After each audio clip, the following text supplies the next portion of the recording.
West Coast Cookbook and Speakeasy with Chef Justice Putnam. Netrootsradio.com.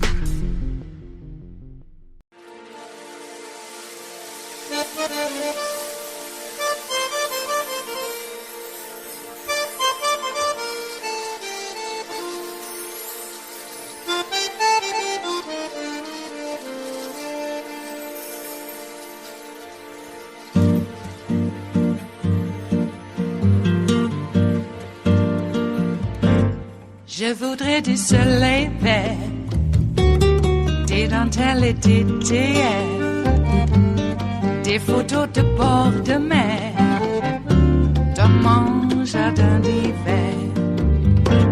Je voudrais de la lumière, comme en Nouvelle-Angleterre. Je veux changer d'atmosphère, dans mon jardin d'hiver. Ma fleur sous la pluie de novembre, tes mains qui courent, je n'en peux plus de t'attendre. Les années passent, il est long, là je tombe. Nul ne peut nous entendre.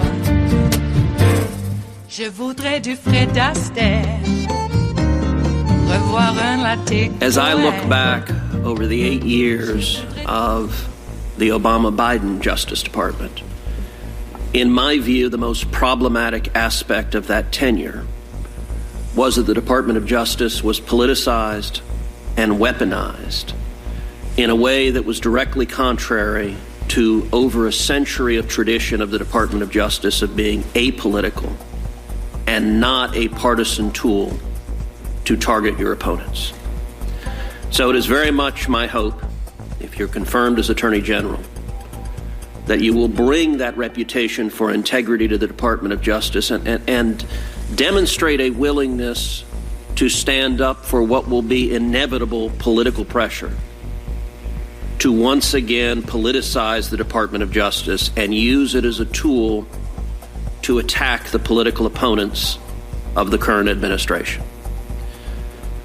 Eric Holder, before he was nominated as Attorney General, had likewise built a reputation as being relatively nonpartisan and a prosecutor with integrity.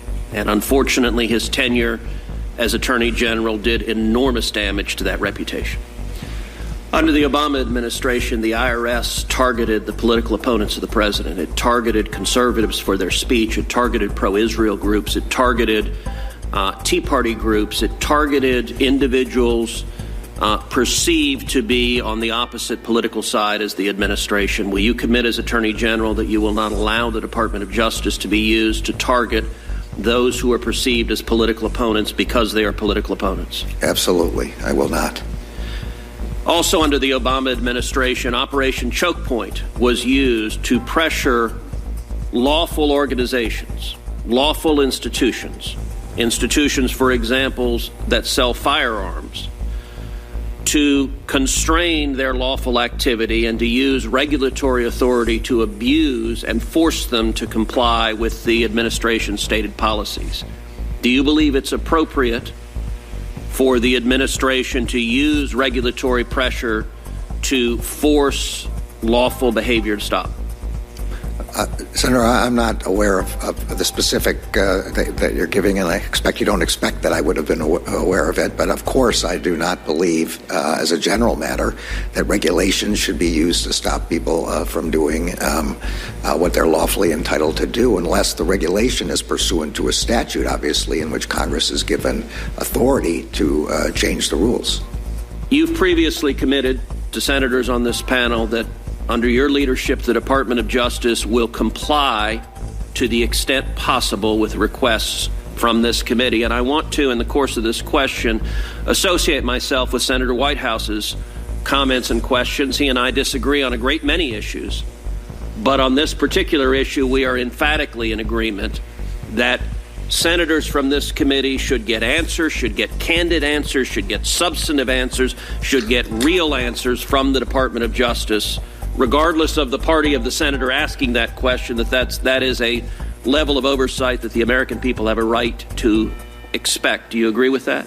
I do think that this is a level of oversight the American people have a right to expect. I want the department, if I'm confirmed, to be responsive to the extent it's possible with respect to the Justice Department's appropriate equities, to be responsive to the requests for information. And I have to say, watching Ted Cruz interrogate Merrick Garland about DOJ's integrity. And Ted Cruz, what did he do? He skipped over the last 4 years. He didn't say anything about what Donald Trump, what Bill Barr did to DOJ. I mean, you want to talk about politicization and weaponization of DOJ? Those guys set the standard. I worked at DOJ under the Bush administration, the Obama administration.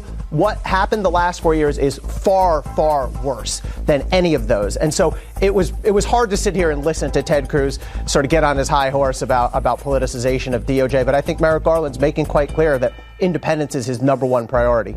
Well, since you brought it up, let's continue. Let's talk about the politics, Dana. And the Ted Cruz, just back for, let's just say, a humiliating and embarrassing and justifiably so a few days, trying to prove his conservative bona fides. And to Ellie's point, talking about Eric Holder as this horrible attorney general. And look, the Democrats wanted to talk about Bill Barr and Donald Trump and the Trump Justice Department writ large. So the issue came up about independence. And let's listen. Ted Cruz, using Eric Holder, once described himself as Barack Obama's wingman. That's the context for this. Am I right in assuming you do not view your role as Attorney General as being Joe Biden's wingman? I can assure you I do not regard myself as anything other than the lawyer for the people of the United States. And I am not the president's lawyer. I am the United States lawyer.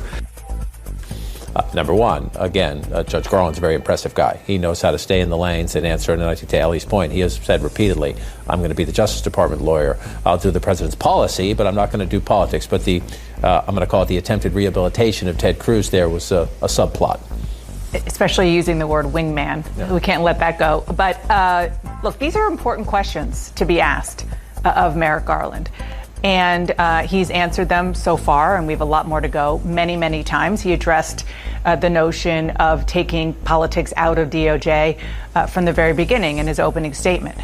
But just as Ellie said, the fact that the Republicans are using their time to get a soundbite played on Fox News and other conservative media, which is exactly what we just saw, for their political benefit is there's absolutely no irony left in here. I mean, I don't even know how to describe it. Because, for example, Ted Cruz, it's not just that he ignored the past 4 years. It's that he was a very real player in the farce that was the stolen election that Donald Trump put forward. So, you know, I think we have to say that, get on the record with that, and then move on and look more broadly at the fact that you mentioned this, John. I mean, whether it is Chuck Grassley, the top Republican on the committee now, Lindsey Graham, maybe even John Cornyn, it looks like this could be a pretty big bipartisan vote, given the politics that we have seen in the Justice Department and the partisan nature of this role for so many years. It is Tuesday, the 24th of February of 2021, and you are in West Coast Cookbook and Speakeasy. I am your chef de cuisine, Justice Putnam. Gunner, the English Bulldog, is our snoozing sous chef, and our daily special is Tarrytown Chowder Tuesdays, a small scant dash, a mere pinch of hot smoked Hungarian paprika will make all the difference in the world, and it always has, and it always will. Hey, looks like we're going to have to change Joe Manchin's name to, well, Jim Crow Joe. Yeah, I did mention earlier in social media, regardless, I did mention earlier this morning that Jim Crow Joe is just drawing a Mason-Dixon line in the sand.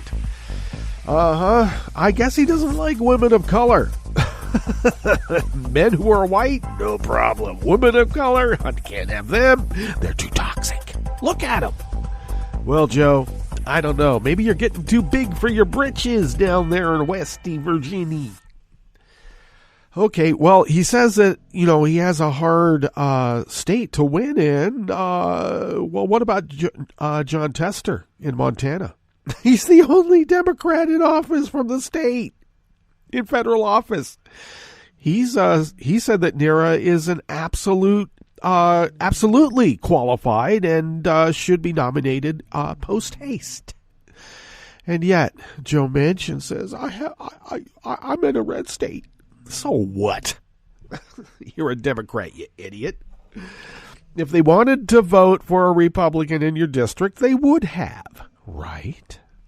Well, this is the political dynamics we're stuck with, and we're not going to get a Republican vote. But I would hope that somebody makes Joe an offer that Manchin cannot refuse.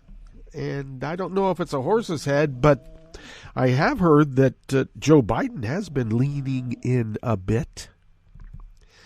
So it looks to me like Joe Manchin is, maybe he is too big for his britches.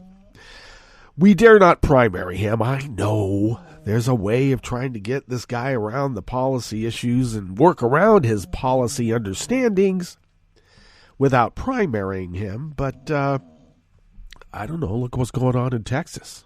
Look what happened at Georgia. I know we won in 2 Senate seats there, but I guess we could also say, look what they're doing now because 2 Democrats won Senate seats. They're going to try to make it so no one can vote ever again. Ever. Oh, boy. And as these wend their way to the Supreme Court, what will we be left with? I don't know. Representative democracy by fiat rather than elections? Maybe. Speaking of which, looks like, once again, we'll just reemphasize the fact that the Supreme Court pretty much has released Trump's taxes, finally. and it looks like Cy Vance is going to use them right away. I think that they may be possibly in the grand jury's hands right now as we speak, or shortly thereafter. Our snoozing sous chef is doing a really good job right now. Can you tell? He's such a hard worker. Anyway, Joe Manchin, if you don't have a Joe Manchin, you still have a Kristen Sinema. Mm-hmm. So I just hate the idea that these people like Joe Manchin, let's just call him Jim Crow Joe, because Deb Haaland has a confirmation hearing today also. And apparently a lot of people who are against the environment don't like her. We have to understand that Deb Haaland is, Indian country's Obama moment. And we should be looking at her nomination with the respect that it is due.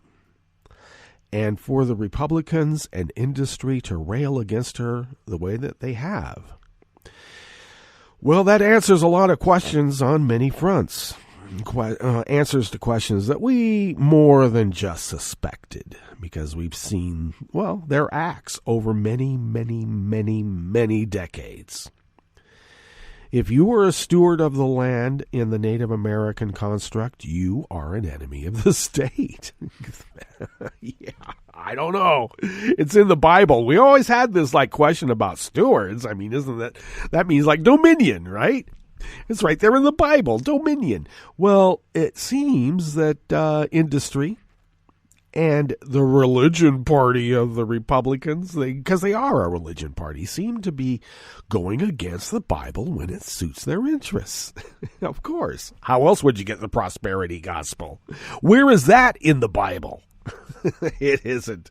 But they had to make a whole gospel to, justify it.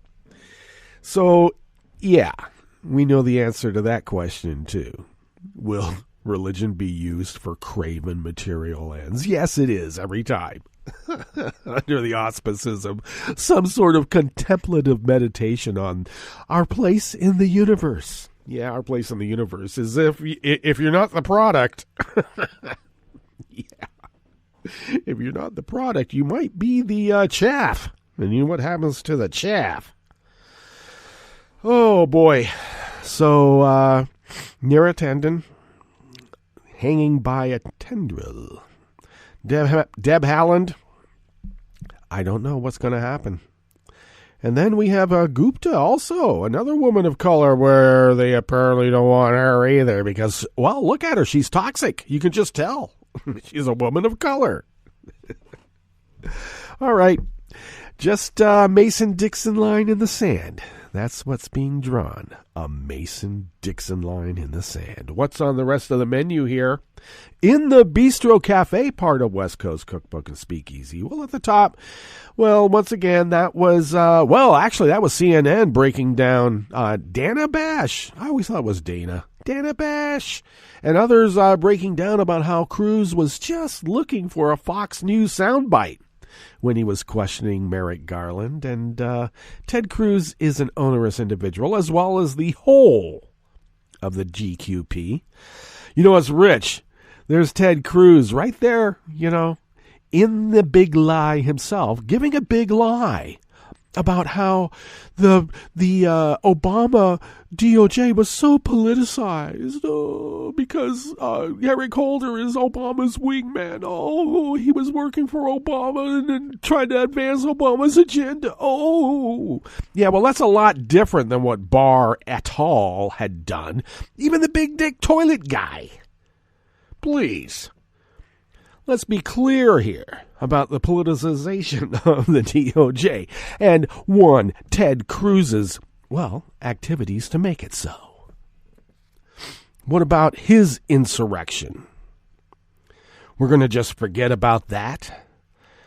We used to make a joke during the Obama administration where political punditry and the GOP would be counting down the timeline and it would be something like, I remember Bill Clinton, and then I remember Obama. And somebody would say, well, what about G.W. Bush? And the answer would be, G.W. Bush? Never heard of him. It's like, 8 years of G.W. Bush just suddenly disappeared when Obama became president. And now it looks like everybody doesn't know who Donald Trump is. Donald Trump? Never heard of him. But an Obama guy. Oh, my God, he was trying to ram health care down our throats. What a dictator. Jeez, we're back to that again. And I guess a sizable amount of the electorate is going to lap it up. Why? Because they're freaking racists. Don't give me this economic anxiety BS. They are racist. That's what economic anxiety is. Racism. You mean somebody who's supposed to be my lesser might be my equal? I can't have that. Yeah, you can. This is America. That's the whole purpose of America, you idiot. Okay. Well, we got them to have to... Well, I guess we have to have them at Thanksgiving dinner because they're our family. Boy, I hate that. On the rest of the menu here in the Bistro Cafe part of West Coast Cookbook and Speakeasy. GOP lawmakers say they need to kill the COVID relief bill because it helps too much. And it does. $1.9 trillion. That's close to the tax cut that, a few hundred billionaires got? Trillionaires. Yeah. But, a COVID relief bill of $1.9 trillion that helps how many hundreds of millions? Yeah, well, that's too much. Republicans are outraged at the thought of aiding farmers who are not white. Well, look how they're going after Nira and Deb. And Congressional Republicans are putting right-wing extremism above all else, even big business. Yeah, the radical GQP is losing the U.S. Chamber of Commerce. Who would have thunk it? After the break, we move to the chef's table, where the EU is set to hit more Russian officials with sanctions over Navalny. And the Italian ambassador to the Congo was among 3 killed in an attack on a World Food Program convoy. All that and more on West Coast Cookbook and Speakeasy. Bon appetit.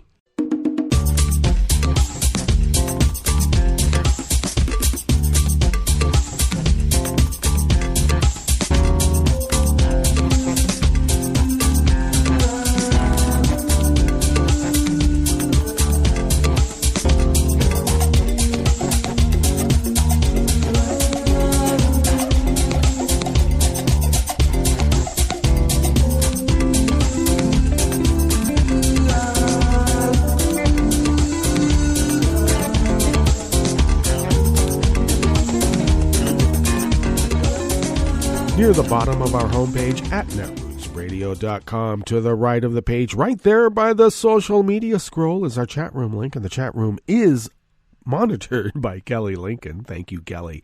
And she does so much more. Thank you. Thank you. If you would then take a look across the page, near the bottom of our homepage at netrootsradio.com, across there to the left is the link to our Patreon site. And if you could become a recurring Patreon of Netroots Radio, as some others have, wow. And there's a couple who are quite generous in their recurring contribution. Thank you very much. But if you could afford an espresso-type coffee drink and send those funds to us once a month, that helps us pay our bills, because we do take money out of our own wallets, because I don't know, it's a labor of love. They don't remunerate, well, the liberal side as much as they do the right, and we all know that. So fortunately, we have friends like you who, deem us important enough to throw some money at us. And we have experience at stretching those dollars to pay our bills. And over these almost 10 years that we've been doing this here at Netroots Radio, we have found that if you pay your bills, that pretty much gets you to fly under the radar for the most part, and we can continue resisting as the founders originally intended so many years ago.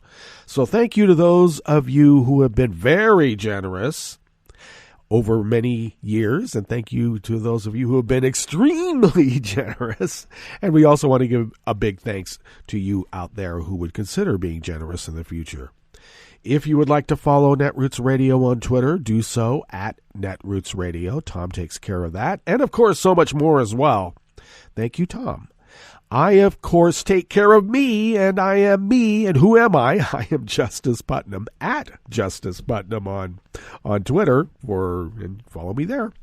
Because I post the show notes and links diary on Daily Codes about 10 minutes before showtime and get that linked up on Twitter and other social media platforms. And do please check out the show notes and links. Go to the original source, because obviously I'm kind of bending stuff around to be humorous or caustic or whatever fits my fancy in the moment, because it is, free form. And whatever free form means, it means we're freely forming it as it happens. So do check out the source material. It might give even more humor to the attempt at humor. Ha ha ha. Follow the show on Twitter at Cookbook West, and pick up podcasts by way of Spreaker, Stitcher, TuneIn, iHeart, YouTube, iTunes. And really, wherever podcasts can be found, because they are everywhere. Millions upon billions have been served. Yeah, okay. Let's get into this first offering here in the Bistro Cafe of West Coast Cookbook and Speakeasy. Tarrytown Chowder Tuesdays. Oh, one other reminder. All chowders at West Coast Cookbook and Speakeasy utilizes roasted corn. Okay? Our chowders have roasted corn because that's what we do it. You might call it a chef conceit. You might. This first offering here is by Donna Provencher out of the American Independent. The Republican Study Committee issued a 3-page memo this week, and it was only yesterday that this week started, detailing all the items it plans to fight in President Joe Biden's $1.9 trillion COVID relief plan. All items aimed at assisting Americans struggling during the pandemic. Yeah. The RSC, once again, that's the Republican Study Committee, the largest conservative caucus in the House, provides resources and research to assist Congress in drafting policy. Oh, you mean they're like propagandists? According to the committee, the memo aims to expose all the left-wing items Democrats are hoping the public won't find out about, and slams alleged liberal goodies contained in the bill. The RSC is leading conservatives inside and outside the Beltway in opposition to the so-called relief package, remarked RSC Chair Jim Banks, Repug of Indiana. The more we learn about it, the worse it sounds. That's why we put together a fact sheet to educate Americans exactly how the taxpayer dollars are being spent by Democrats. It's always Democrats, with the emphasis on rats. You know what's funny? You couldn't find out anything from their budgets. And they used dark money all the time, and they were stealing money from one department. The executive was stealing money outside of the constitutional allowances to allow that. But now they think that we're going to try to get something over on people. Oh, guess what? Your tax dollars are being spent to help you. We can't have that. House Minority Whip Steve Scalise took to Fox News on Sunday to blast the bill, claiming some of its contents have nothing to do with COVID. Earlier in the week, he referred to the bill as House Speaker Pelosi's Payoff to Progressives Act. He also criticized the bill for allocating $350 billion to bail out failed states. What? You mean like Kentucky, Georgia, North Carolina, South Carolina, Alabama, Arkansas? Oh, you think California is a failed state, do you, Steve? You little jet-jaw Mussolini? However, state and local funding goes specifically toward expenditures for COVID-19 recovery as states grapple with demonstrated budget shortfalls due to the pandemic.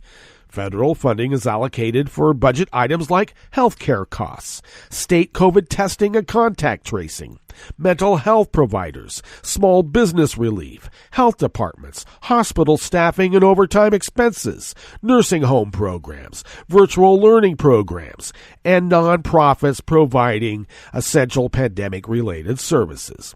Scalise also objected to the bill's inclusion of legislation to raise the federal minimum wage to $15 an hour, asking, what does that have to do with COVID relief? Well, that's the imagination capacity of these idiots. He can't figure out how raising the minimum wage to $15, which is still not enough, by the way. How does that have anything to do with COVID relief? I thought you guys were supposed to be the masters of the universe. I thought you were supposed to know how business works. All right.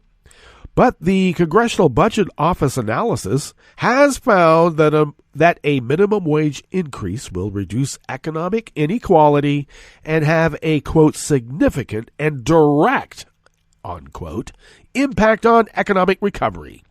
The analysis found such an increase would help 27 million workers and ultimately result in a $330 billion increase for low-wage workers, a group disproportionately affected by the pandemic across a 10-year period.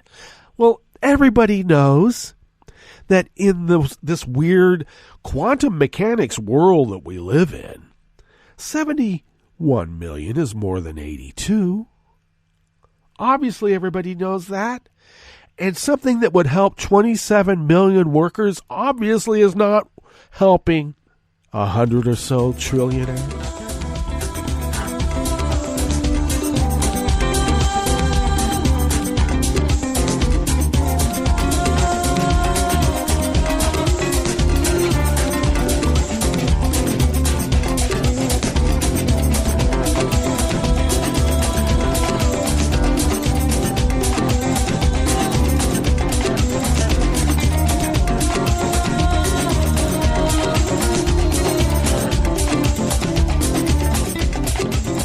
Next offering here in the Bistro Cafe of West Coast Cookbook and Speakeasy also comes out of the American Independent, and it is also penned by Donna Provencher. Republicans are threatening to block President Joe Biden's $1.9 trillion COVID-19 relief bill, in part because the legislation includes aid to struggling farmers and ranchers of color who have been among the hardest hit groups during the pandemic. The Republican Study Committee, that one again. The largest conservative caucus in the House, we just heard about that in the previous article. Well, they have decried the relief package for containing too many liberal goodies. There's a lot of liberal goodies in there. You know what liberal goodies are? anything that helps the United States of America and the population therein. And that cannot be in the Republican policy agenda. If you're helping American, then you must be a socialist. The only way that you can be a true, whatever, Republican is to just destroy America, destroy democracy, and do the bidding of big business. But apparently in an upcoming article right after this one, as a matter of fact, they don't even care about big business anymore. What is happening? Well, the U.S. Department of Agriculture defines a socially disadvantaged farmer as a farmer or rancher who has been subjected to racial or ethnic prejudices because of their identity as a member of a group without regard to their individual qualities. Last week, Representative Marjorie Taylor Greene, an insurgent from Texas, slammed the Wait, Marjorie Taylor Greene comes from Georgia. All right, I think Donna Provencher made a slight mistake here. Well, she slammed the legislation, falsely claiming that white people don't qualify because she's a racist. And this is 120% loan forgiveness for socially disadvantaged farmers, Greene said. That means if you're white, you don't qualify. It's paying them a profit for their loan. And you only qualify it if you're socially disadvantaged, and that's based on your race. It's racist. All racists say that, and always have. The text contained in the COVID-19 relief bill does not specify that white farmers or ranchers or indeed any specific race are ineligible for the relief. However, the legislation is mainly focused on provisions for racial and ethnic groups that have historically been marginalized or denied federal aid. USDA Census of Agriculture data shows that 95% of American farmers are white. Additionally, the data notes only 3.3 identify as Hispanic, 1.7 Native American or Native Alaskan, 1.3 are black, and less than 1% are Asian. The number and that's Asian American, by the way. The number of farmers of color, particularly black farmers, has been steadily on the decline for a century. In 1910, 14% of farmers were black, and between 1940 and 1974, the number of black farmers fell 93%. Farmers of color have typically had difficulty obtaining loans and federal assistance, but their plight has only worsened during the pandemic. Most COVID-19 relief, including the majority of the coronavirus food assistance program to help farmers and ranchers, has gone to large-scale producers of cattle, dairy, and corn, while black and brown farmers helming small family-owned farms are often denied requests for federal aid. An Associated Press report noted that during Trump's time in office, he never appointed an Assistant Secretary of Civil Rights. While the Department of Ag claimed the absence of leadership in the role did not impede the office from equitably distributing resources to farmers of all races and ethnicities, the department has fielded some 3,700 complaints since 2017, the AP reported. All loans and grants for farmers and ranchers are funneled through the USDA. The National Sustainable Agriculture Coalition's Deputy Policy Director Julie Odzinski told the AP, but farmers without access to a Farm Service Agency-approved bank or do not have access to the Internet, many of them farmers of color, are at a disadvantage. And farmers of color have repeatedly been denied relief during the COVID-19 pandemic for reasons ranging from having bad credit to owning a farm deemed too small or little known. Dorothy Barker, who owns a 10-acre farm in North Carolina and runs a nonprofit that helps farmers of color receive financial aid, said, "A lot of black, Native American, and poor white farmers in North Carolina have bad credit. That doesn't mean they should be denied funding when they need it now. Ultimately, experts say the $1 billion allotted to black and brown farmers under President Joe Biden's American Rescue Plan is an attempt to compensate for funding that farmers of color were previously eligible yet did not receive. Coronavirus packages were not made with all farmers in mind, Obzinski added. If you do not have access to a bank, or you do not have a bank that has an existing relationship with a small business administration, you are not getting that funding.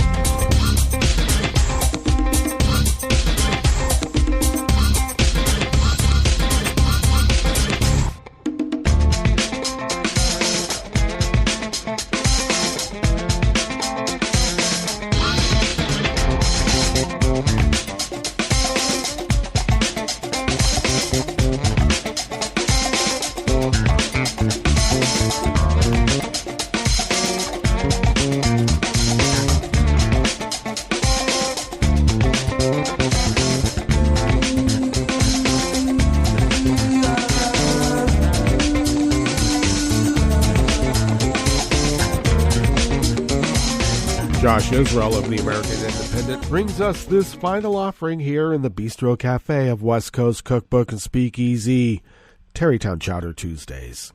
The most powerful business lobby has long been an ally of Republicans on Capitol Hill. Now that may be changing.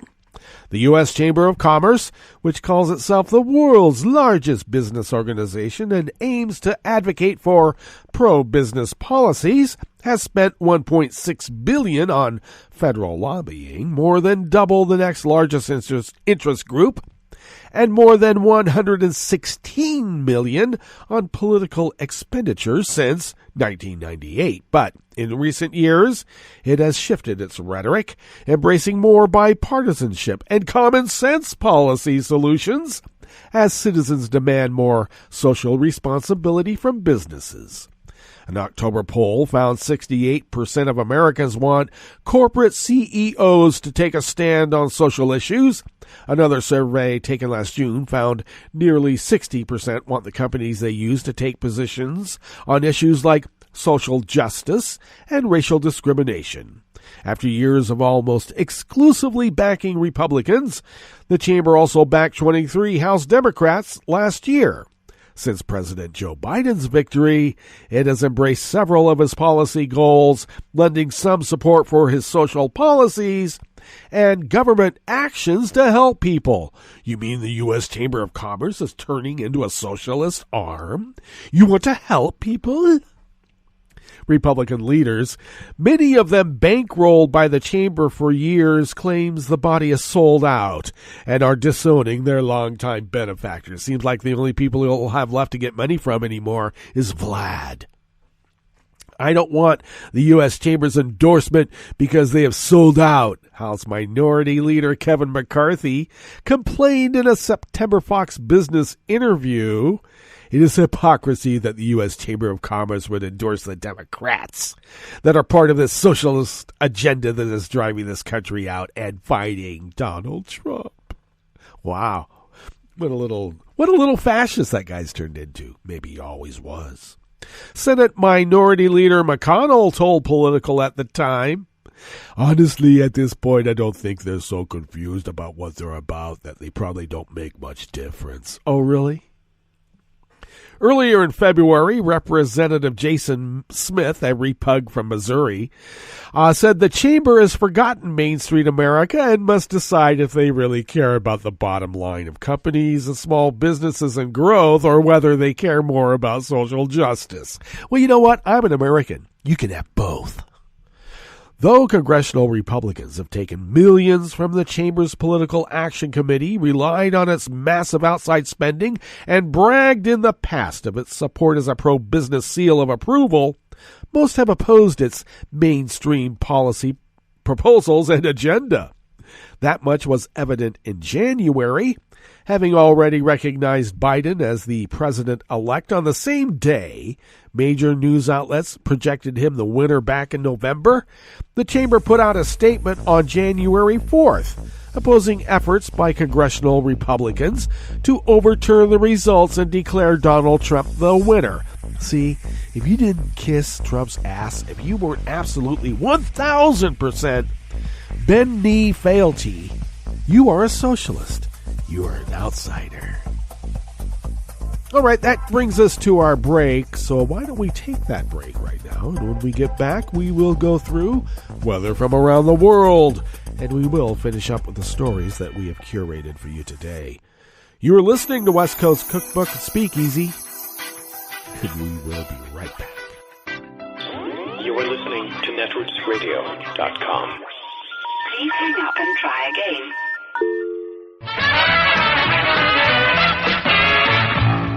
From a point at sea to the circles of your mind, a new force is at work for planetary transformation. New radio for a new Earth.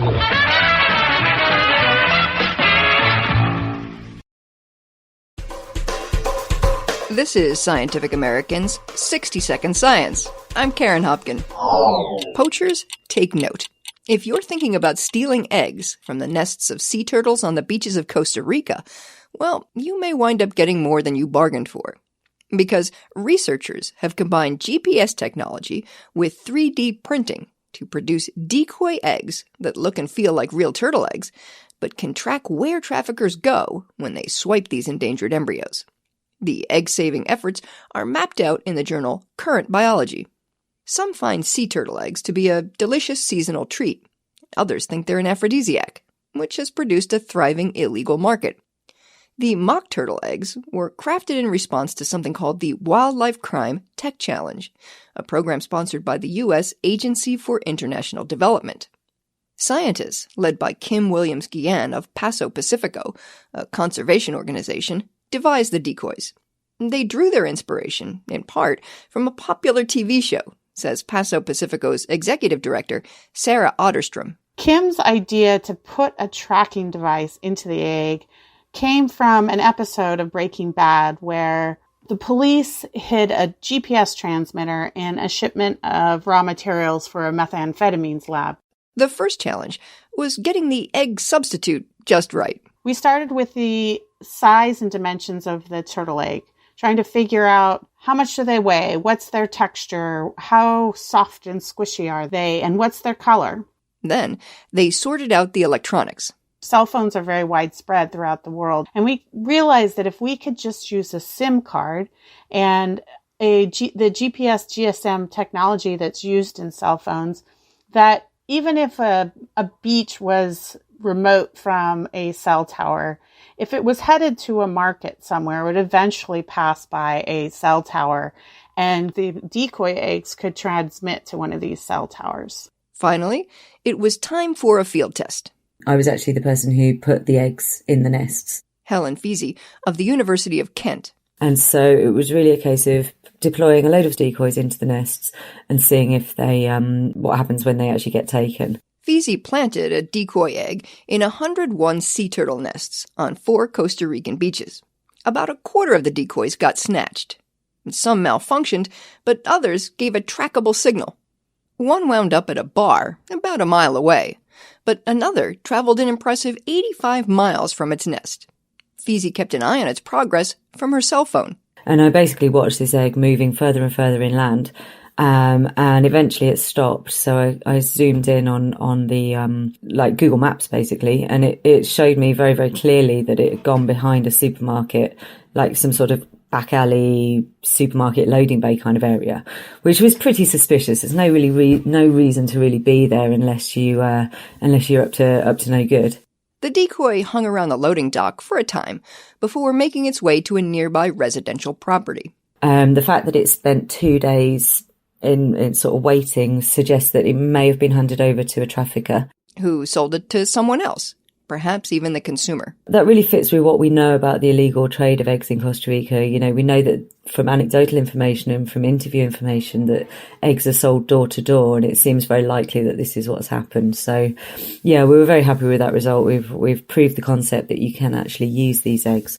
Feasey says she hopes the decoys, which they've dubbed the investigators, can help to really crack down on the illegal poaching of sea turtle eggs and reduce such operations to a shell of their former selves.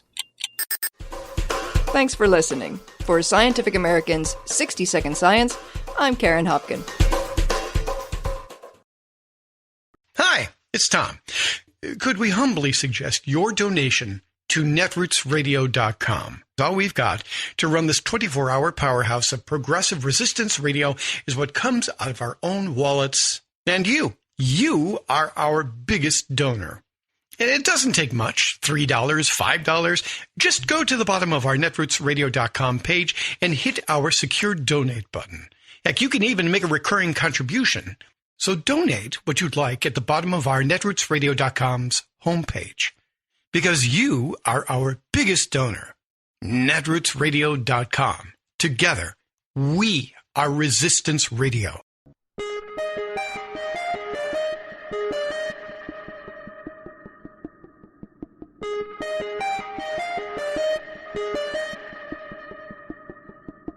The proposed United States Citizenship Act of 2021, introduced in the House and Senate in February, would create a path to citizenship for most of the 11 million people living in the United States who don't have documents. Soy Javier Luengo Garrido, organizador de la ACLU de Massachusetts, y este es el Minuto de Libertades Civiles con el abogado de ACLU, Bill Newman. The proposed process would not be a simple or guaranteed one, and for most people it would take 8 years. An individual would apply for temporary legal status, which would require passing a criminal and national security check and proof that they've paid all their taxes. After that, they'd have to live and work in the country for 5 years, after which, if all is in order, they could apply for a green card. Then, after 3 more years, if they pass additional background checks, demonstrate proficiency in English and U.S. civics, they could apply for citizenship. Dreamers, those here under temporary protective status, and certain farm workers could apply for a green card without waiting the 5 years, although all the other requirements would apply. There is another exception. Long-term residents recently deported could also apply and might be granted an exception for family unity and other humanitarian reasons. There are many important parts of this proposed legislation, but as the debate on the bill begins, could we please start with an agreement on the need to pass this core provision of a path to citizenship? El Minuto de Libertades Civiles es posible gracias a ACLU, porque la libertad no puede defenderse a sí misma. Many Americans can't believe that political coups are part of our country's history. But consider the Wall Street Putsch of 1933. Never heard of it? It was a corporate conspiracy to oust Franklin Roosevelt, who had just been elected president. With the Great Depression raging and millions of families financially devastated, FDR had launched several economic recovery programs to help people get back on their feet. To pay for this crucial effort, he had the audacity to raise taxes on the wealthy, and this enraged a group of Wall Street multimillionaires. Wailing that their, quote, liberty to grab as much wealth as possible was being shackled, they accused the president of mounting a class war. To pull off their coup, they plotted to enlist a private military force made up of destitute World War I veterans who were upset at not receiving promised federal bonus payments.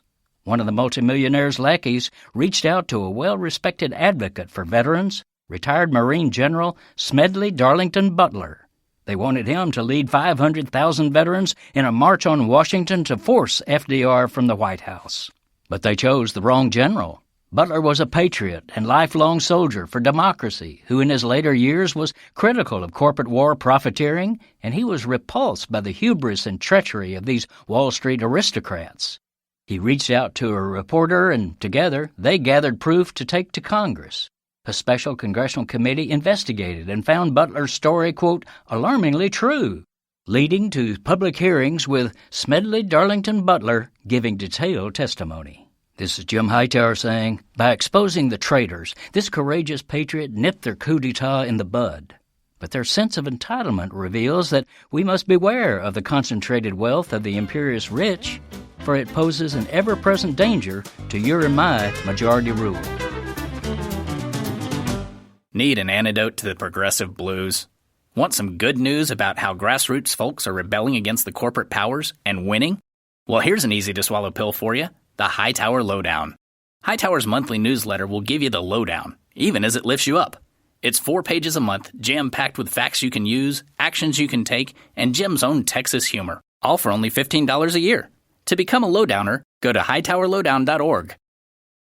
I'm Rick Smith, and this is Labor History in 2. On this day in labor history, the year was 1969. That was the day black food workers went on strike at the University of North Carolina, Chapel Hill. Their strike intersected many points central to the social upheaval of the period, including the rights of public sector workers. Besides extremely low wages, workers complained of racial abuse and discrimination on the job. When the administration ignored their demands, the cafeteria workers sat down at the tables and refused to return to the kitchens. Black women workers like Mary Smith and Elizabeth Brooks organized protests and rallies to build public support on and off of campus. As the strike wore on, many students rallied to their defense. The Black Student Movement was the first campus group to support the cafeteria workers. Noting the lag of desegregation on Southern campuses and in the South generally, black students added their own demands to those of the workers. They included the expansion of black student aid programs and black study programs.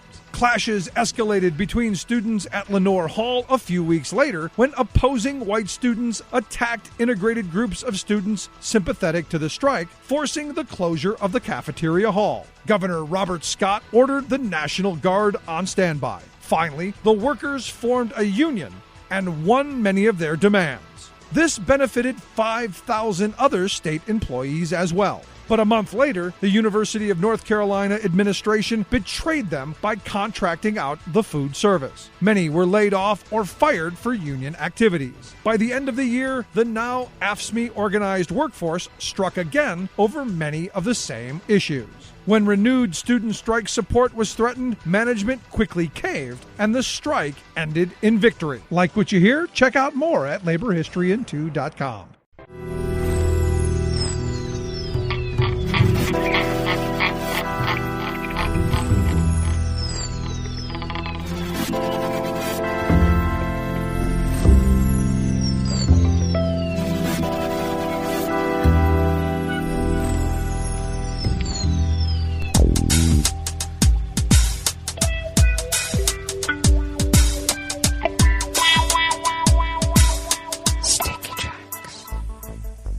Thank you for accompanying us here to the chef's table at West Coast Cookbook and Speakeasy. Tarrytown Chowder Tuesdays.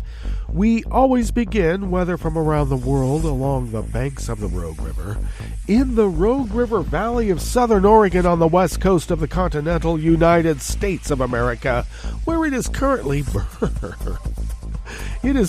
38 degrees Fahrenheit. We're going to be a bit cooler than yesterday, expecting only highs in the upper 40s to low 50s. Sunny, though, with winds light and variable.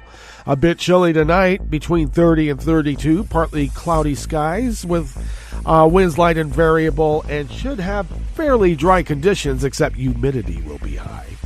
Some clouds in the morning tomorrow with highs about 52, and those clouds will give way to mainly sunny skies in the afternoon. Winds will remain light and variable. We're looking for some snow at the end of the week, though.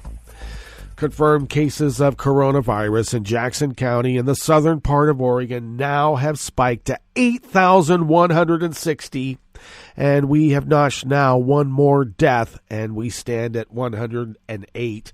I would suspect that those are both undercounts. We have not caught up with assigning COVID deaths. If someone died of a heart attack because they couldn't breathe, they'd call it a heart attack, not because COVID made it so they couldn't breathe. So we're still dealing with that in some of the Republican-controlled counties, unfortunately.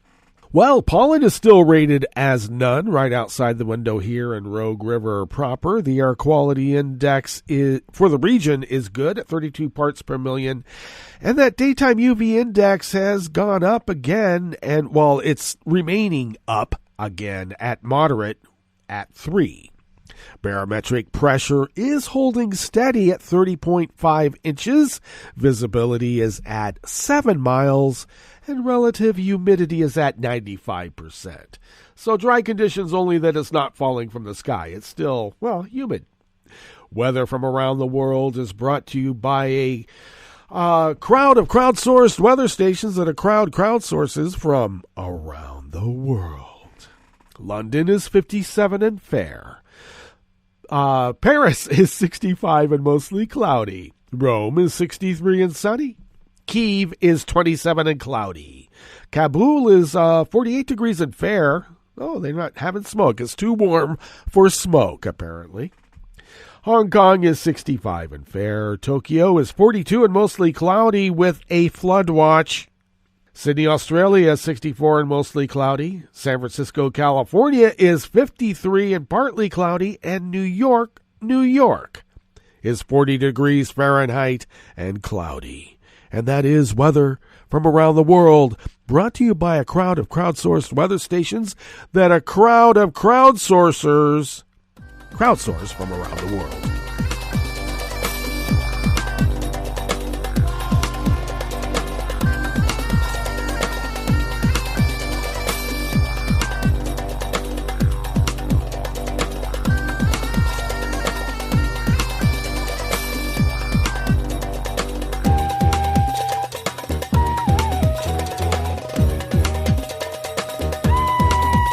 Lauren Cook of the Associated Press brings us this first amuse-bouche here at the chef's table at West Coast Cookbook and Speakeasy.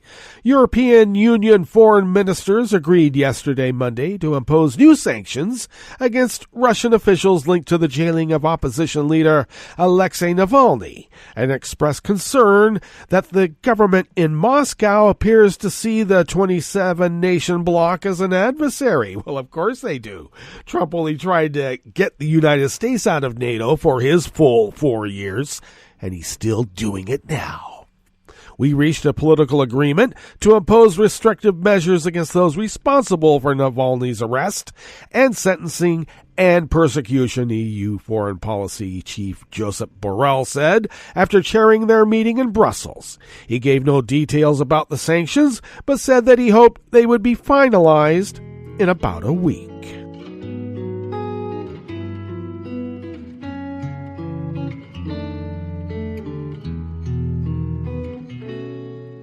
Je te donne ce mon amour pour la vie entière.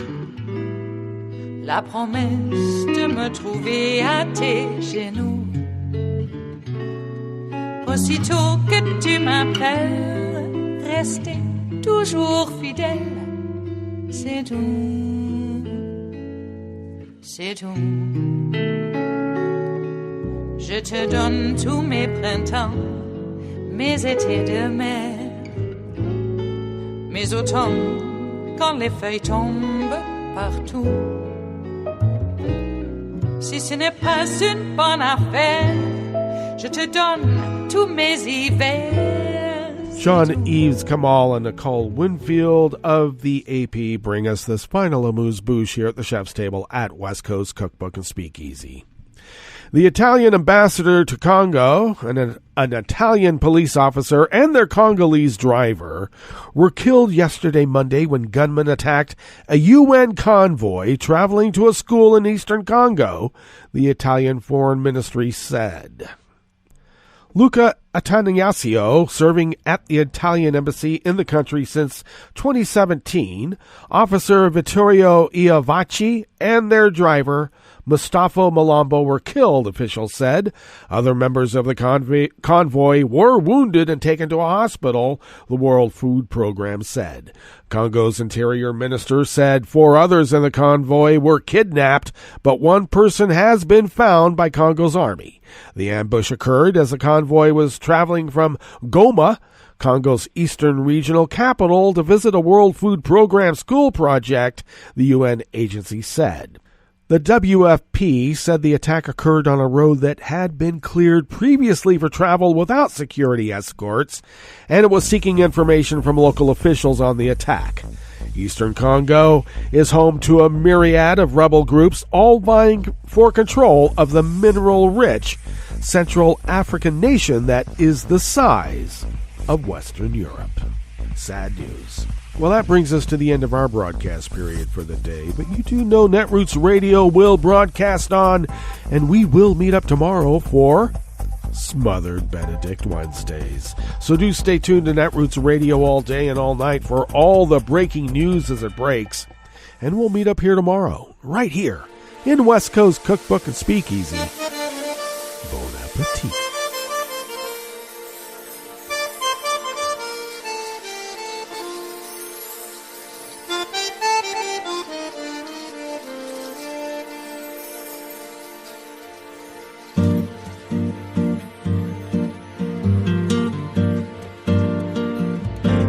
Je voudrais du soleil vert, des dentelles et des théières, des photos de bord de mer, dans mon jardin d'hiver.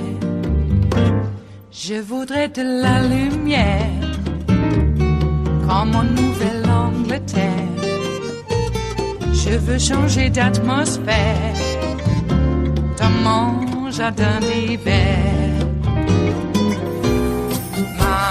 Robe à fleurs, sous la pluie de novembre, tes mains qui courent, je n'en peux plus de t'attendre. Les années passent, qu'il est loin, là je tombe. Nul ne peut nous entendre. Je voudrais du Fred Astaire, revoir un latte Goer. Je voudrais toujours te plaire, dans mon jardin d'hiver. Je veux déjeuner par terre, comme au long de golfe clair. T'embrasser les yeux ouverts, dans mon jardin d'hiver.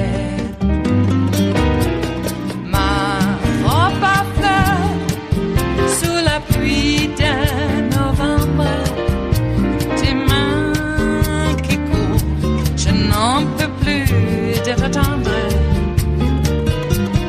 Les années passent, il est loin, là je tombe. Nul ne peut nous entendre. Ba-da-da-dum-di-da-dum. Ba-da-da-dum-di-da-dum. Ba-da-da-dum-di-da-dum. Dans mon jardin d'hiver. Ba-da-da-dum-di-da-dum. Ba-da-da-dum-di-da-dum. Ba-da-da-dum-di-da-dum. Dans mon jardin d'hiver. Dans mon jardin d'hiver. Dans mon jardin d'hiver.